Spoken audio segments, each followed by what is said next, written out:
Hello everyone, sorry for the delay. तो आज हम पढ़ने वाले हैं, सॉरी मैं आप लोग को पढ़ाने वाली हूँ, नहीं हम आपको पढ़ाने मुझे तो ऑलरेडी पता है, लेकिन हम सुनने में ज्यादा अच्छा लग रहा है।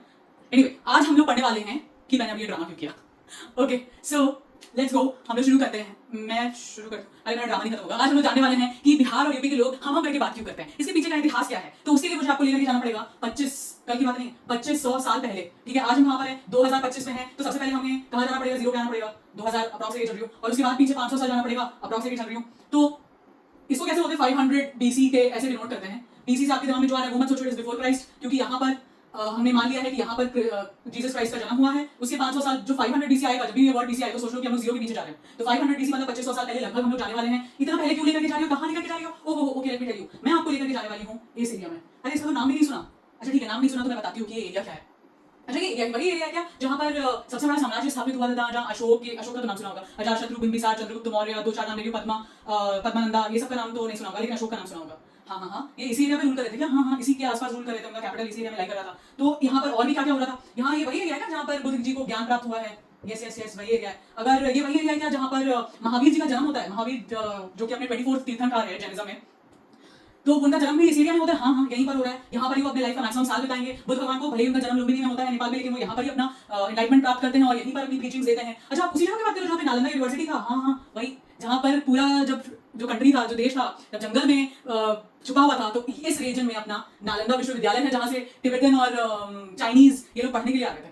ठीक है, मैं उसी एरिया की बात कर रही हूँ। अरे आर्यभट्ट वाला जीरो जिसने दिया, हाँ, जिनके नाम पे पहला सैटेलाइट, यस, वो इसी जगह पे यहीं पे जन्म लेते हैं। यस, अर्थशास्त्र जो लिखा गया है एक स्टेट के पॉलिटिक्स के ऊपर, एडमिनिस्ट्रेशन के ऊपर, वो कहीं तो उसी एरिया की बात तो नहीं कर रही। हाँ, मैं उसी एरिया की बात कर रही हूँ।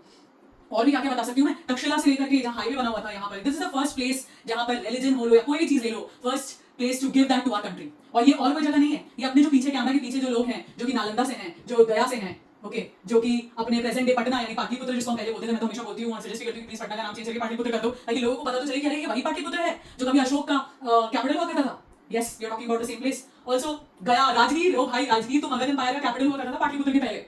तो वी कम, हाँ, उसी एरिया में ये सब कुछ चल रहा था और मैं आप लोगों को उसी प्लेस में लेकर के जा रही हूँ। अरे तुम्हें कैसे पता कि यहाँ पर ये सब कुछ चल रहा था और ये सबसे पुरानी एम्पायर है? तो कोई भी चीज के बारे में पता चलता है, उसका एक्सकवेशन करके कुछ चीजें वहां से हमें मिलती हैं। तो अगर हम लोग पहले 1500 BC में जाए, 1500 BC मतलब जीरो के पीछे जाना है, आपको समझ में आ रहा है ना इस वर्ड से क्या जाना है? 1500 साल यानी आज से जोड़ लो 2000 प्लस 1500 यानी 3500 ईयर्स बैक, जब हमें यहाँ पर ऋग्वेद मिल रहे थे, ऋग्वेद और तुम्हारा जितना भी चाहते वेद और ये सारे स्क्रिप्चर्स जो हमें मिले हैं, रिटन डॉक्यूमेंट्स मिले हैं, ये जिस लैंग्वेज में लिखा गया था वो लैंग्वेज तो भाई संस्कृत था। संस्कृत भाषा में लिखा गया और ये एलीट भाषा था उस वक्त, ग्रामर से एकदम इतना एनहांस कि पाणिनि को आज लिखना पड़ा क्लासिकल संस्कृत समझाने के लिए। यहाँ पर ये 1500 साल BC और मैं अभी यहाँ पर आप लोगों को लेकर के आई 500 साल BC में। तो ये 1000 साल में इवोल्यूशन होता है भाषा का। ओके, 1000 सालों में इवोल्यूशन होता है लैंग्वेज का। संस्कृत, लिटरेरी संस्कृत जो अपनी वैदिक संस्कृत है, उसके बाद क्लासिकल संस्कृत बनती है और उसके बाद संस्कृत जो है वो कन्वर्ट हो जाती है। संस्कृत जो कि एक एलीट भाषा है जो सबकी समझ में नहीं आ रही, इसमें ब्राह्मण्स लिख रहे हैं, कास्टिज्म इवॉल्व हो रहा है, ऑल दैट इज हैपनिंग। और तब तक यहाँ पर संस्कृत प्रकृत में बदल चुकी है। प्रकृत लैंग्वेज लोकल लैंग्वेज है, कॉमन भाषा, कॉमन लोग इस भाषा में बात कर रहे हैं, क्योंकि ये बहुत ही मुश्किल है। अभी भी जब आप पढ़ते हो तो समझ में आता होगा कि it is not for everybody. Sanskrit इसको समझने के लिए एक, अभी फिर मैं ये डिस्क्रिमिनेशन नहीं लाना चाहिए एलीट और लोकल, बट फिर भी आपको पता है कि बुद्धिज्म का जो राइज होता है वो कास्टिज्म के अगेंस्ट होता है, कास्ट सिस्टम के अगेंस्ट। तो ये लोकल लोगों से बात करना चाहते थे, तो ये लोकल लोगों से इस भाषा में ही बात कर रहे थे, प्रकृत भाषा में बात कर रहे थे। और यहाँ पर आई जो अपना इंग्लिश में है वो संस्कृत में अहम होता है। आई लिखना पड़ा मुझे समझाने के लिए, अहम अपना ऑब्वियसली पुराना, और ये अहम प्रकृत लोगों को नॉर्मली जो बोलने में आसान हो वो कन्वर्ट होकर के हम में कन्वर्ट हो जाता है, और ये हम जो है वो हमेशा के लिए रह जाता है। It is a cultural identity, it is a historic identity, ancient identity, civilisation identity, I don't know what you want to say, लेकिन ये हम जो है वो कहां से आ रहा है वो आप देखो ना। बुद्ध भगवान इसमें प्रीच कर रहे थे। अशोक ने जो एडिक्ट्स लिखे हैं, जो वो लोगों को जो रूल्स बता रहे थे, धम्मा अपना आपने सुना होगा, अशोक ने धम्मा दिया, I will bring another lecture on it और समथिंग। तो वो सब कुछ इस भाषा में हो रहा था प्रकृति, क्योंकि उनका उद्देश्य क्या था कि ये कॉमन लैंग्वेज भाषा बात करें। तो लैंग्वेज का टाइम के साथ इवोल्यूशन होता है। ऐसा नहीं कि संस्कृत विलुप्त हो जाती है, आज भी हम संस्कृत पढ़ रहे हैं, लेकिन और गुप्ता पीरियड आएगा अपना, उसमें हम देखेंगे कि फिर से क्लासिकल संस्कृत का इवोल्यूशन होता है। फिर से वहां पर जो ड्रामा लिखे जाएंगे वो संस्कृत में लिखे जाएंगे, और कालिदास ने जो ड्रामा लिखा है उसमें भी आप देखोगे कि देयर इज अ हायरार्की। जो रॉयल रूलर्स हैं, किंग्स हैं, वो लोग ऑर्डर देंगे हम ये संस्कृत भाषा में, और जो अपने नॉर्मल विमेन और लोकल कॉमनर्स हैं वो प्रकृत भाषा का यूज करेंगे। तो प्रकृत is the local language that was used, और वो प्रीच कर रहे थे कौन? महावीर, जिन्होंने बुद्ध में आपको प्रकृत का एक दूसरा वैरायटी है, जैसे आपका हो गया पाली लैंग्वेज, ओके, अर्धमगधी जिसमें जैन के जो टेक्स्ट मिल रहे थे वो अर्धमगधी में, बुद्धिस्ट के जो टेक्स्ट मिल रहे थे वो पाली लैंग्वेज में, ये सारे प्रकृत से ही निकल करके आ रहे थे। तो ये हम कहां से आ रहा है ये देख रहे हो आप?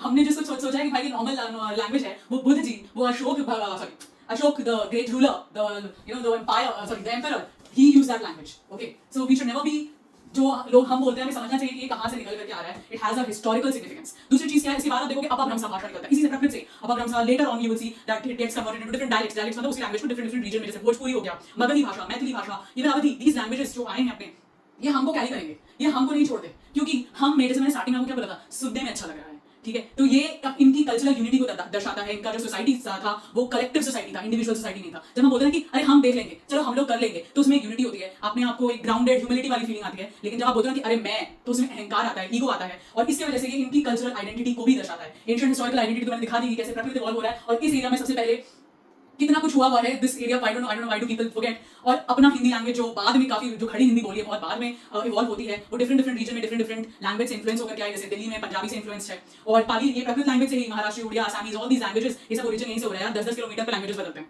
तो उसी तरीके से हमारा भी हम जो है वो वहीं से साथ रह गया है. It is a cultural identity. Grammatical mistake नहीं है ये कि यार ये हम एक है या दो है. ठीक है, अगर हम चार को बोला तो हम सब बोलते हैं हम लोग. ठीक है, तो अभी मैंने बहुत बार देखा है कि लोग इनसिक्योर हैं कि यार कैसे बात करें. मैं खुद भी थी, क्योंकि I am also from the same place. तो मुझे लगा कि जो लोग सामने जैसे जो बात कर रहे हैं उससे वैसे ही बात किया जाए, और इसीलिए अभी शायद मैं जिस प्लेस में हूँ वहाँ पर ऐसे बात करते हैं, तो मैं वैसे ही बोल रही हूँ. लेकिन कभी भी अपने, जब कोई किसी का लैंग्वेज में कुछ डिफरेंस आए, तो ऑलवेज थिंक अबाउट कि इट इज नॉट बिकॉज कि इसको नहीं आता है, इट इज बिकॉज इसको यही सिखाया गया है, इसको यही बताया गया है. ठीक है, it is never about the grammatical errors that you spot. इसको नहीं आता है, ये गवार है, ये है, और अपने अंदर इनसिक्योरिटी पाल के रखा हुआ है. बिल्कुल नहीं करना ऐसा. It is because of your cultural and obviously the historical significance that I showed, and also people from this region especially have seen being insecure about their language and all that. तो मैं तो यही बोलूँगी कि भाई देख लो हम लोग कहाँ से आ रहे हैं. Just see what all the places given to the world and be very proud of it. I won't take much of your time. I hope that you will never hesitate हम बोलने में next time से. और अभी last में हम यही बोलना चाहेंगे कि मैं भी हम हूँ.